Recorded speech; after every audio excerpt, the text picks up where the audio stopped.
கன்னியாகுமரி மாவட்டம் தக்கலையில் கடை பிரச்சனையில் பேக்கரி முன்பு இரவோடு இரவாக சுவர் எழுப்பிய உரிமையாளரின் செயலால் பேக்கரி கடைக்காரர் அதிர்ச்சி அடைந்துள்ளார்.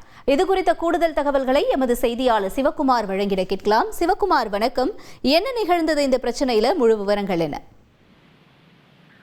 வணக்கம். தக்கலை பகுதியில் சோபியா, இவருக்கு தக்கலை அருகே காமராஜர் பஸ் நிலையம் அருகே தேசிய நெடுஞ்சாலையில் கடைகள் உள்ளது. அதில் ஒரு கடையை ஜெயராஜ் என்பவருக்கு மாத வாடகைக்காக கொடுத்துள்ளார்.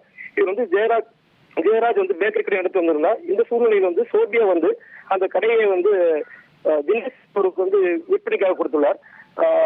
தினேஷ் கடையை வாங்கி பின்பு ஜெயராஜிடம் ஜெயசேகரிடம் பலமுறை கடையை மாற்றி தருமாறு கூறியுள்ளார். ஆனால் இது குறித்து ஜெயசேகர் கண்டுகொள்ளவில்லை. இதனால் தினேஷ் பத்மநாப நீதிமன்றத்தில் இது சம்பந்தமாக வழக்கு தொடர்ந்துள்ளார். இந்த வழக்கை விசாரித்த நீதிபதி வருகிற 28ஆம் தேதி, அதாவது வருகிற 28ஆம் தேதி ஜெயராஜ் கோர்ட்டு நேரில் ஆஜராகணும்னு சொல்லி சம்மன் அனுப்பியுள்ளாங்க.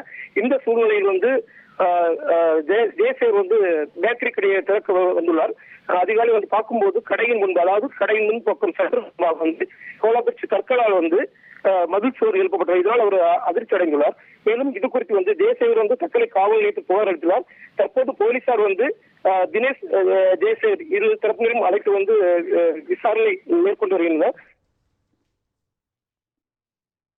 உங்களுடைய தகவல்களுக்கு நன்றி சிவகுமார். செய்திகளை உடனுக்குடன் தெரிந்து கொள்ள உடனே சப்ஸ்கிரைப் பண்ணுங்க.